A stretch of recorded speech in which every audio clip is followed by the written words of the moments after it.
y'all, it's Belle. Welcome back to my channel. Welcome back to another video.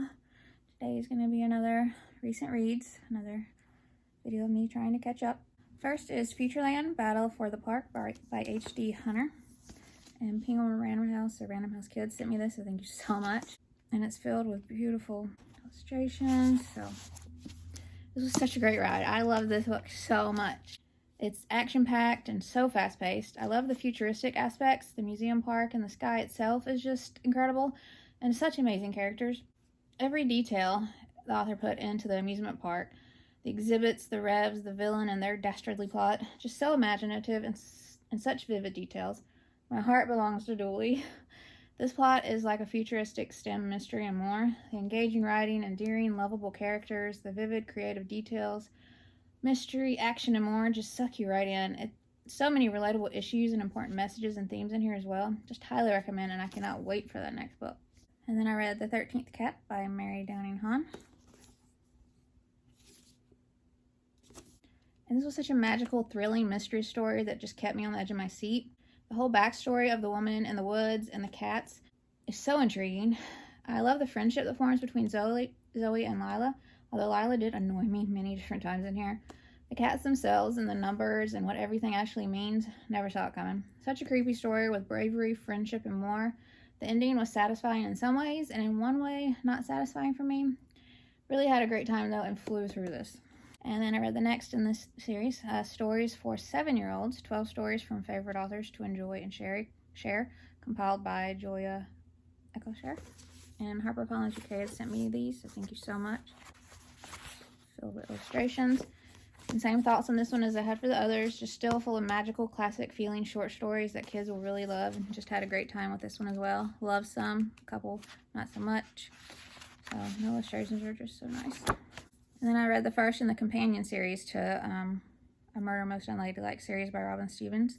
And this is The Ministry of Unladylike Activity.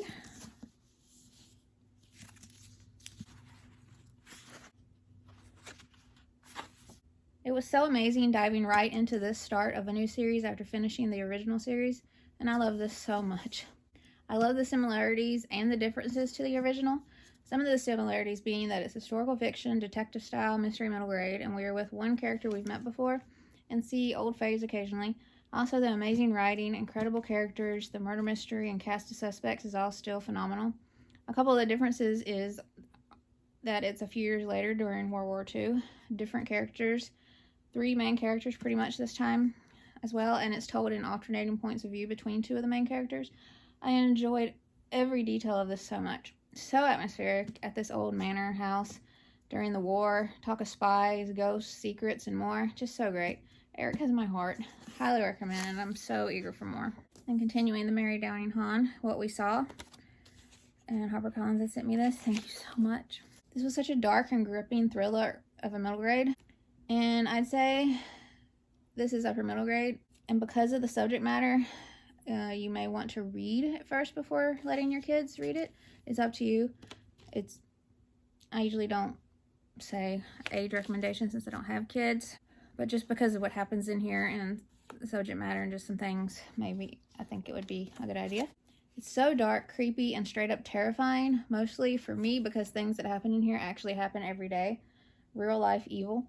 I finished this in almost one sitting. It got to the point that I couldn't have put it down no matter what. I had to keep reading and see what happened. It's a summer story of lost innocence for sure. Just highly recommend it. And then A Boy Called Christmas by Haig. Illustrations. So happy I finally read this. I've had it for so long. I still need to watch the movie now though. Next Christmas I will, hopefully. This Christmas just wasn't very Christmassy for me. But as far as movies and all that stuff. This was full of amazing messages about good and bad, kindness, believing in magic, and so much more. It was quite a grand adventure and was very atmospheric. So, really enjoyed it and glad I finally read it.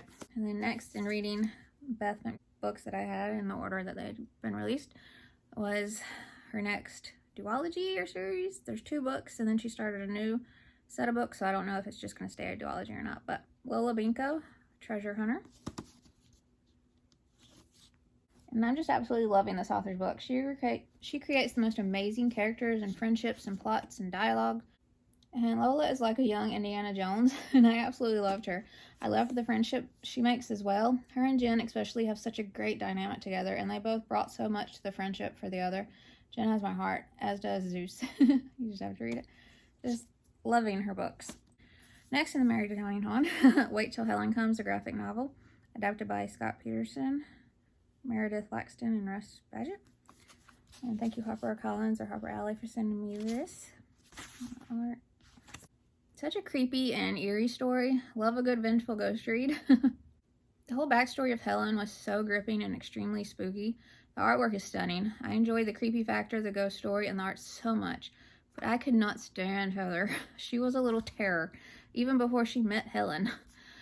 And the parents in here are horrible. The stepdad is just the worst, and so is the mom for letting him treat her kids like that and not believing her kids. They also put all parenting responsibilities for the little terror Heather on Molly, the oldest sibling. The brother doesn't have to deal with anything for some reason. And even though it's their summer break and the parents just uprooted their lives, Molly is supposed to parent this girl who hates her and constantly lies for her whole summer. I just pretty much stayed mad. The art is very stunning though, and the idea of the story is great. So just, these characters. And then I read Merlin's Apprentice, The Mage, by Susan McCauley. The author had sent me this. I loved her Ghost Hunters series, so I was very excited. This is more upper middle grade. And it was action-packed, darker at times, magical. This is amazing King Arthur and Merlin reimagining with family the big focus at its core. So many amazing messages in here as well. Love the magic system and the whole backstory of the magic in this world. Everything Pip and what we learned along with him about his magic was so intriguing. Really enjoyed it and excited for the next one. And this is out now.